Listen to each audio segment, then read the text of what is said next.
Nah, di video sebelumnya kalian sudah mempelajari tentang diferensiasi sosial, yang mana diferensiasi melihat pengelompokan manusia secara horizontal atau secara sederajat. Nah, kali ini kita akan mempelajari tentang stratifikasi sosial. Nah, apa sih stratifikasi sosial itu? Kalau tadi diferensiasi sosial melihat masyarakat secara horizontal atau sederajat, maka stratifikasi sosial adalah sebaliknya.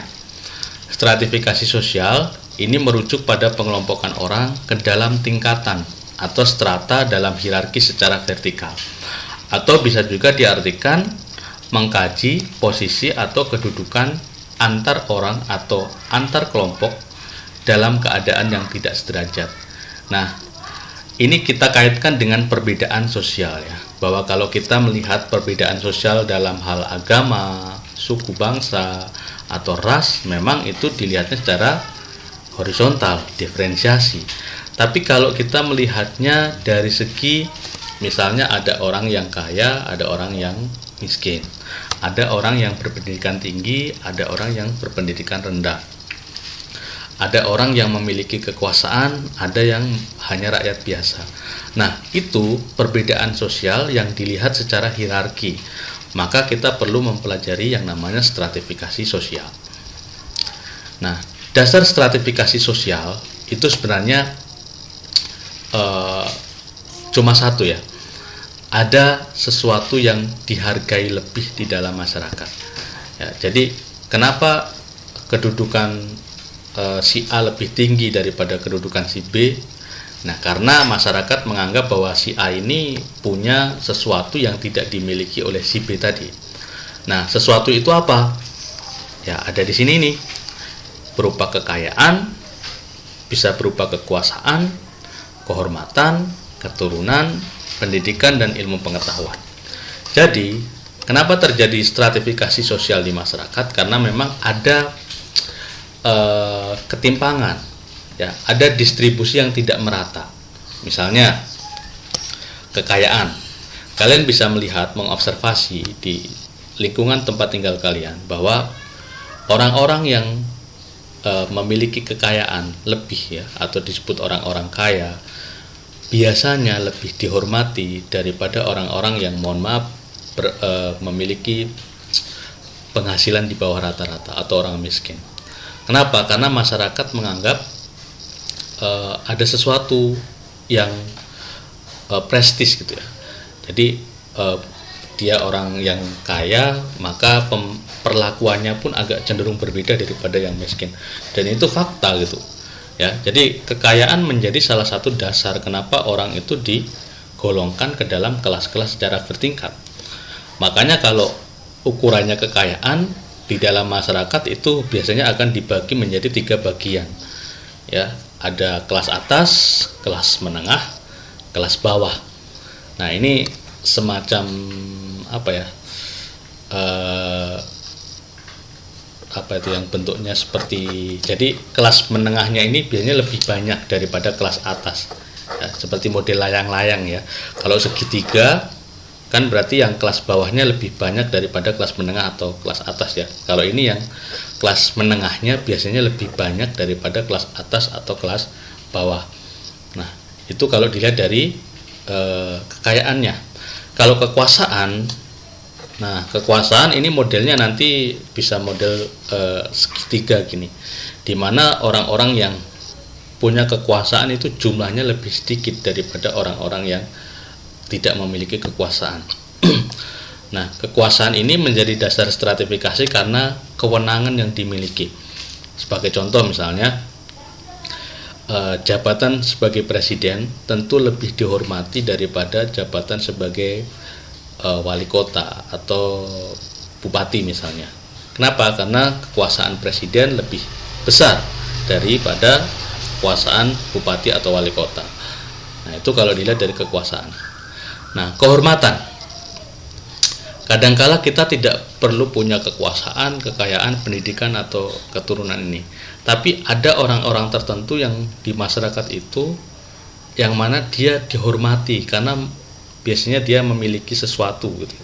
Misalnya di kalangan masyarakat yang masih tradisional, yang namanya orang tua atau sebutannya sesepuh itu biasanya lebih dihormati, punya status sosial yang tinggi, dan setiap omongannya itu biasanya akan didengar oleh masyarakat. Nah, itu kaitannya dengan kehormatan. Ya, jadi tidak selalu dia harus punya kekayaan, kekuasaan atau pendidikan seperti itu. Nah, kalau keturunan ini memang sesuatu yang diwariskan secara turun-temurun ya. Misalnya kalangan bangsawan atau dalam masyarakat yang menganut sistem kasta, ada orang yang kalau di masyarakat India ya, ada kasta Brahmana, Ksatria, Waisya, Sudra gitu. Di mana kasta ini diwariskan seumur hidup. Tuh, sehingga kelahiran kita dari orang tua itu sangat menentukan posisi kita di masyarakat. Nah, itu kalau dilihat dari keturunan ya. Jadi sesuatu yang memang diwariskan sejak lahir. Nah, yang terakhir adalah pendidikan dan ilmu pengetahuan. Orang yang memiliki pendidikan tinggi ya, pengetahuan yang luas, biasanya memang lebih dihormati, dia mendapatkan status sosial yang lebih tinggi di masyarakat daripada orang-orang yang tidak memiliki pengetahuan atau pendidikannya rendah. Nah, ini adalah dasar dari stratifikasi sosial yang membuat kenapa masyarakat itu ada tingkatan-tingkatan. Nah, selanjutnya adalah sifat stratifikasi sosial. Yang pertama akan kita bahas adalah stratifikasi sosial terbuka. Nah, ini gambarnya seperti ini ya. Jadi ada ini garis panah, ada yang ke atas, ada yang ke bawah, ada yang ke atas, ada yang ke bawah, di mana ini bisa melewati garis ini. Ini suatu simbol saja bahwa disebut stratifikasi terbuka itu ketika masyarakat dari kalangan bawah itu bisa melakukan mobilitas sosial menuju status sosial yang lebih tinggi, ataupun juga sebaliknya, orang yang awalnya status sosialnya tinggi bisa menjadi status sosial yang di bawahnya. Jadi stratifikasi sosial terbuka ini memberikan kesempatan kepada anggota masyarakat untuk berpindah lapisan sosial ya, naik atau turun. Biasanya dalam masyarakat modern ya, misalnya orang yang kurang mampu, lalu karena dia pintar, dia mendapatkan beasiswa, bisa kuliah, lalu setelah kuliah dia bisa mendapatkan pekerjaan yang bagus hingga akhirnya bisa memperbaiki perekonomian keluarganya. Nah, ini stratifikasi sosial yang terbuka, artinya semua orang punya kesempatan untuk bisa berpindah status sosial, baik ke atas ataupun ke bawah.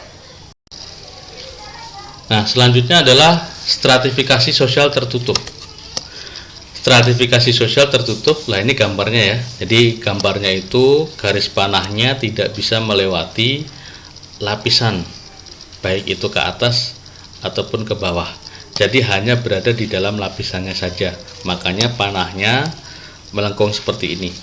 Kalau yang stratifikasi terbuka tadi, dia modelnya panahnya bisa ke atas menembus batas-batas ini atau juga ke bawah. Nah, disebut stratifikasi tertutup jika tidak memberi kesempatan anggota masyarakat untuk leluasa berpindah lapisan sosial. Jadi masyarakat itu tidak bisa serta-merta berpindah lapisan sosial dari atas ke bawah atau bawah ke atas. Nah, sebagai contoh adalah tadi sempat saya singgung ya, dalam masyarakat yang menganut sistem kasta, karena itu kasta diwariskan oleh orang tua dan berlaku seumur hidup, maka orang yang di lapisan atas tidak bisa ke bawah atau dari bawah tidak bisa ke atas. Nah, itu kalau masyarakat yang sistemnya kasta. Atau dalam masyarakat feodal, dalam sistem kerajaan, orang-orang yang bisa menempati jabatan menjadi raja, yaitu hanya keturunan dari raja itu. Maka yang rakyat biasa tidak bisa menduduki jabatan sebagai raja tadi. Itu disebut sebagai stratifikasi sosial tertutup. Nah, terakhir, stratifikasi sosial campuran. Nah, gambarnya seperti ini. Jadi ada perpaduan antara stratifikasi sosial terbuka dan tertutup. Jadi disebut stratifikasi sosial campuran. Ini membatasi perpindahan lapisan pada bidang tertentu, namun membiarkan terjadi perpindahan lapisan pada bidang yang lain. Ya, ini misalnya saya kutip dari contohnya menurut Suryono Sukanto, orang Bali yang memiliki kasta Brahmana tentu dalam status sosial di masyarakatnya tinggi gitu ya. Tapi kalau dia pergi ke masyarakat yang tidak menganut sistem kasta, nah belum tentu dianggap memiliki status sosial yang tinggi. Maka disebut di situ ada stratifikasi sosial campuran. Ya. Atau dalam contoh lain misalnya kasta Sudra itu kan kasta terbawah ya. Kasta terbawah tentu kalau dilihat dari segi kastanya dia lebih rendah daripada kasta Brahmana misalnya. Tapi kalau dilihat dari segi ekonomi, belum tentu juga yang kasta Sudra ini lebih miskin daripada kasta Brahmana. Maka di situ kita bisa melihat ada stratifikasi sosial campuran, yang mana di satu sisi dia dikatakan tinggi, tapi di masyarakat lain belum tentu memiliki status sosial yang tinggi, ataupun juga sebaliknya, dia di masyarakat tersebut kalau digunakan dari sudut pandang kastanya rendah, kasta Sudra tadi, tapi kalau dilihat dari segi ekonomi dia lebih kaya atau memiliki status sosial yang lebih tinggi. Maka ini disebut sebagai stratifikasi sosial campuran.